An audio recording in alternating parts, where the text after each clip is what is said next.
Hello, YouTubers, friends, compatriots, bootlickers, shills, debts, search, peasants, vassals, minions, meat sacks. I'm Useful Idiot. Welcome. And so, Party City, the party is over.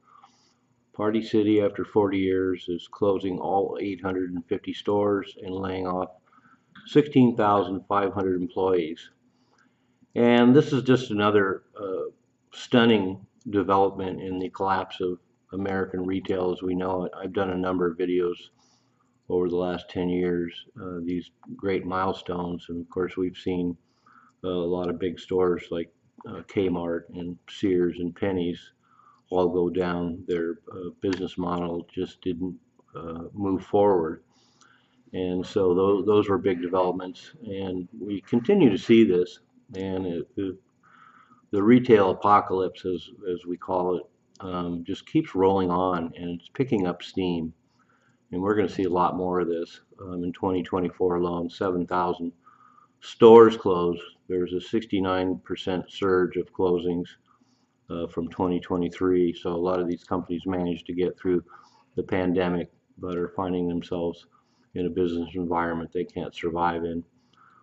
There's 45 bankruptcies this last year, 2024, and there was 25 before that. So bankruptcies doubled, and we're seeing a lot of these companies declare bankruptcy and then try to survive, but eventually they'll close.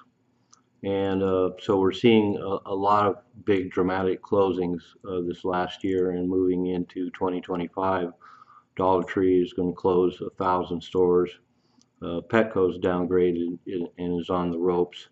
Old Navy is closing 300 stores. Kay Jewelry stores are closing 350 stores. Big Lots is closing between 400 and 963 stores. Marshalls is closing 1,200 stores. Target is on the ropes, and Macy's is also on the ropes. And so we're going to see the decimation of malls, and of course we've seen that ongoing. Malls are now a thing of the past. There's some pretty gruesome videos out there of gigantic malls like the big one down in San Francisco that is virtually empty now. And so that's a dying business model. And of course, there's a number of factors involved. All their taxes have gone up, their insurance has gone up, their rents have gone up, the wages have gone up, the high prices that they have to use in those kind of business models can't survive when they have to compete against Amazon. So it's really interesting to see the point where big box stores like Walmart was the last rallying cry of that business model, and they were responsible for shutting down a lot of small businesses when they moved into communities. And now we see they are being displaced by the Amazon and the ordering online model. And so ironically, Walmart is on the ropes as well. And there's also a lot of theft. They don't want to talk about that because it's politically inconvenient, but the rate of retail theft is staggering now here in Seattle. A lot of long-time stalwart retail operations, including Bartell's, are closing, and they're closing in high crime areas, and pretty much all over the city are high crime areas now. And so a lot of these stores are closing due to theft as well. And so what we're going to see is a move towards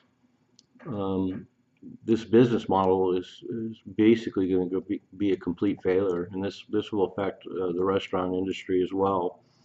And so we also have the impact of remote work, where people don't have to live in cities where all the big retail outlets are now. They can live anywhere in the country and live out in the boondocks and do all the shopping they want online. So that's not a factor anymore.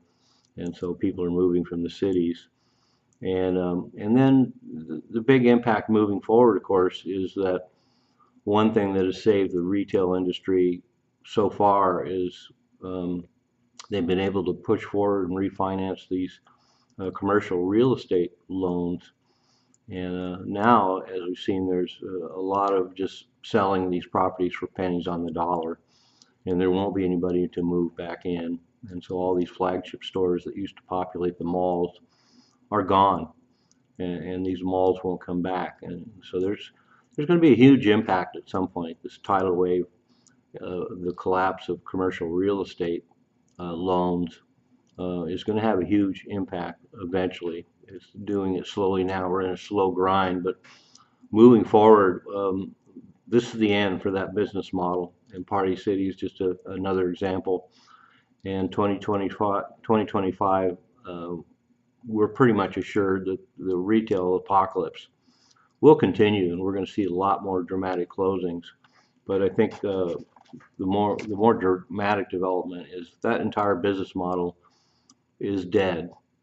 And I would predict in the next 5 years, the entire retail sectors we know will be unrecognizable, and the move to online shopping will be complete.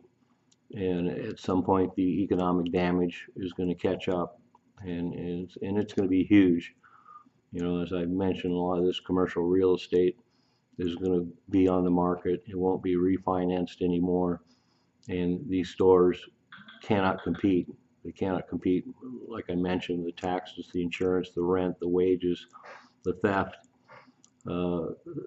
It just doesn't make any sense anymore.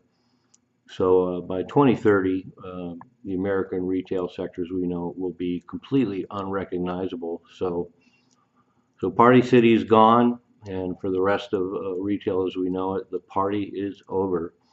I'm Useful Idiot. Don't you be one too.